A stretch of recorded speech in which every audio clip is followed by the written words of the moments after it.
सांगायचो. कधी कधी तुम्हाला प्रश्न विचारतात, म्हणजे तुमच्या शेजारच्याला, तो उत्तर देतो आणि उत्तर एकच असतं आणि ते म्हणतात की हां तू सांग. मग आपण म्हणतो की हेच. मग ते म्हणतात की नाही ते ऐकून सांगितलं. अरे पण एकच आहे ना उत्तर. म्हणजे आपण जर म्हटलं की ग्रॅव्हिटेशनल ॲक्सिलरेशनची व्हॅल्यू किती, जी इज इक्वल टू 9.8. तो म्हणला 9.8, मग मी काय 8.9 सांगू का? व्हरायटी आहे का त्याच्यात? त्यामुळं ओरल परीक्षेचा अनुभव तुम्हाला असेल. ओरल परीक्षेच्याच तुम्ही फाईल आणता, फाईल असते ना सोबत. बरेच मुलं ती फाईल टेबलवरती ठेवायची ऐवजी मांडीवरच ठेवतात. त्याचं कारण कशाला बघताय?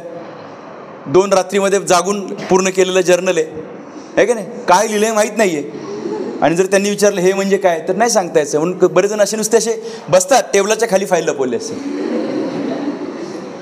आणि याच्यामध्ये काय होतं, 2-4 प्रश्न विचारतात, एखादं उत्तर येतं एखादं नाही येत. पण इंटरव्ह्यू मात्र एकट्याचा असतो. अगदी क्वचित केसमध्ये दोघांना बसवतील. इंटरव्ह्यूमध्ये मात्र तुम्ही एकटेच असता. आणि या इंटरव्ह्यूमध्ये काय काय असतं ते तुम्हाला तुमचं नाव विचारतात. किती साध्या साध्या गोष्टी असतात. खरं तर काय घाबरायची गरज नाही. What is your name. पण प्रॉब्लेम आमचा वेगळा आहे. आम्हाला एक नाव नाही आहे की नाही. विजय नवले सांगू का नवले विजय सांगू, विजय दत्तात्रय नवले सांगू का व्ही.डी. नवले सांगू का नुसतंच व्ही.डी. सांगू. IT कंपन्यांमध्ये नुसतं पहिलं नाव घेतलं तर चालतं. गव्हर्नमेंटमध्ये पूर्ण नाव सांगायला पाहिजे का, अशा शंका पण मनात असतात.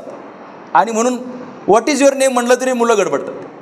मला असं वाटतं की इंटरव्ह्यूमध्ये ज्या प्रश्नांची मी आता उल्लेख करणार ह्या 2 तासामध्ये, या सगळ्या प्रश्नांबद्दलची एक यादी तयार केली पाहिजे.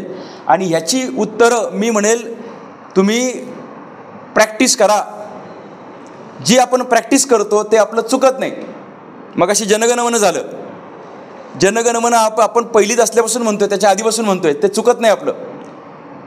काही दिवसांपूर्वी गणपती उत्सव झाला, वर्षातून एकदाच असतं, पण ते माहिती आहे की रत्न कच्चितगर आधी आहे, नंतर मग लंबोदर पितांबर आहे. चुकत नाही, वर्षभर कुठं म्हणतोय आपण. पण एखादी गोष्ट जर रटवली जास्त तर ते पक्क होतं. व्हॉट इज युअर नेम सांगण्याची पद्धत अमुक तमुक हे प्रॅक्टिस केली पाहिजे. एकदम इंटरव्ह्यूला जाऊन बसलं आणि मग उत्स्फूर्तपणे उत्तर देता आली पाहिजेत. उत्स्फूर्तपणे जमलं पाहिजे. पण नुसतं उत्स्फूर्तपणे सगळं उत्तर बरोबर येईल असं नाही. आधी प्रॅक्टिस व्हायला पाहिजे. 40 वर्ष नंबर 1ला असलेला किशोर कुमार सांगतो की मी 7 दिवस गाण्यांची प्रॅक्टिस करतो. एक गाणं जे म्हणायचं त्याची मी 7 दिवस प्रॅक्टिस करतो.